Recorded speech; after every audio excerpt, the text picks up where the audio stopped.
Hi guys, my name is Shivani and you're welcome to Happy Holi. Today we are going to be talking about how you can support your body into going into labor spontaneously. For a VBAC mother or even for a successful normal vaginal delivery in a first time mother, one of the important factors that comes into play is whether your body goes into labor spontaneously or not. So for VBAC, for example, you will frequently hear doctors talk about that, if you go into labor spontaneously or if your pains or contractions they kick in naturally, then they will give you a trial of labor and then you will have a better shot at a successful VBAC.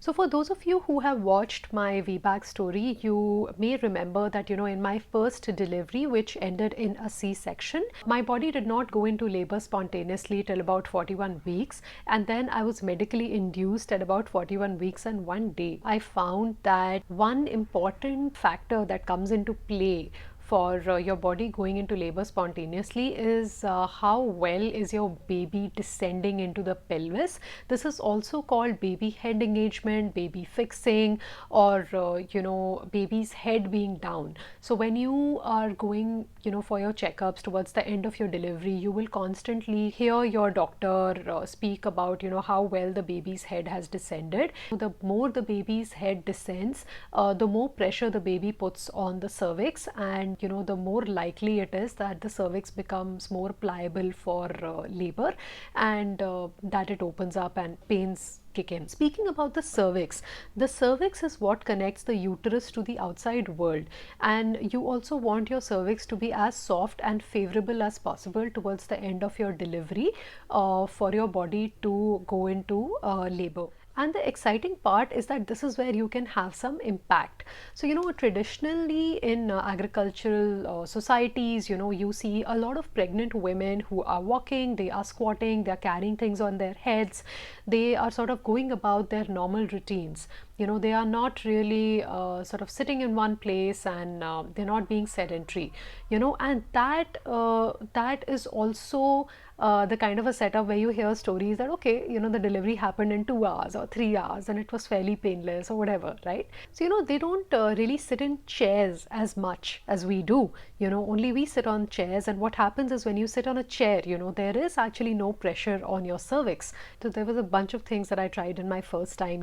I ate the pineapples, and I did the castor oil, and I did like the other stuff that they talk about, but none of that really worked. I think the most important factor that worked for me in my second pregnancy was that physically I was very, very active. And I don't just mean that you're going for your half-an-hour walk every day. I mean like that entire sort of movement that your body is getting every 20 minutes. How are you sitting, whether you are sitting on the floor or not, and essentially how aligned is your body, how aligned is your pelvis to supporting the baby in coming down naturally. And a couple of things that I did to that end were I was walking a lot.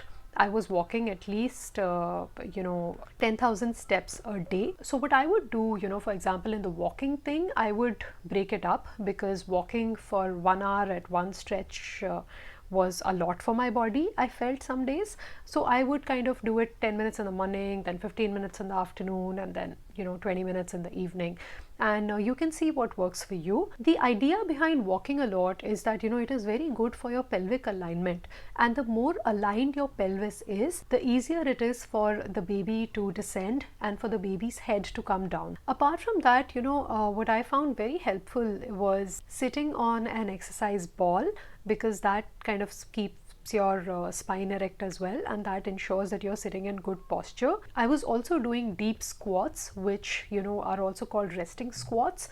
This is also called malasana in yoga, and is extremely good for you to help the baby's head come down. So this is also when doctors tell you to mop the floor, this is actually the position that they are kind of asking you to assume. This is also called duck walking, when you kind of move forward while squatting. So that is very good for you. Another way to mop the floors is of course on all fours, because when you do pelvic tilts like so, it kind of really helps the baby be in a good position. It helps the baby kind of be head down, and this position is very good for you as well. So speaking about castor oil, I did consume castor oil even in my first pregnancy, and unfortunately it did not do anything for me. So I passed 40 weeks and then I started having castor oil on the advice of my midwife. I was 41 weeks and 1 day and nothing had happened. But in my second pregnancy, I did have castor oil again, and the same day I went into labor. So, I think it is definitely not one thing that makes you go into labor. It is a combination of multiple things.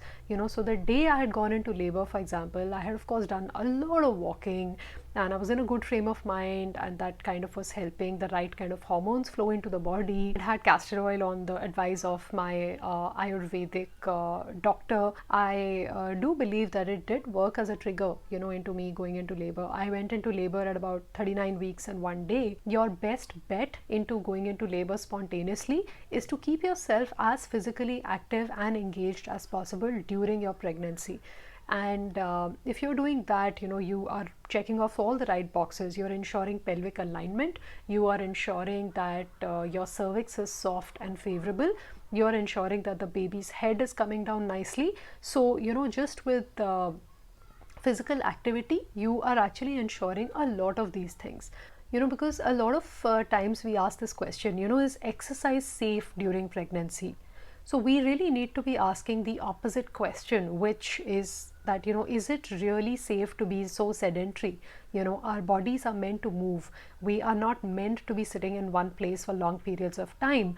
And, we are meant to move and be a lot more physically active. So, to really sort of keep going back to that, if you want to know exactly what protocol I followed in all of my trimesters in pregnancy, please check out my video on how I prepared for a VBAC, and I will see you soon. So till the next time we meet, please take care and bye.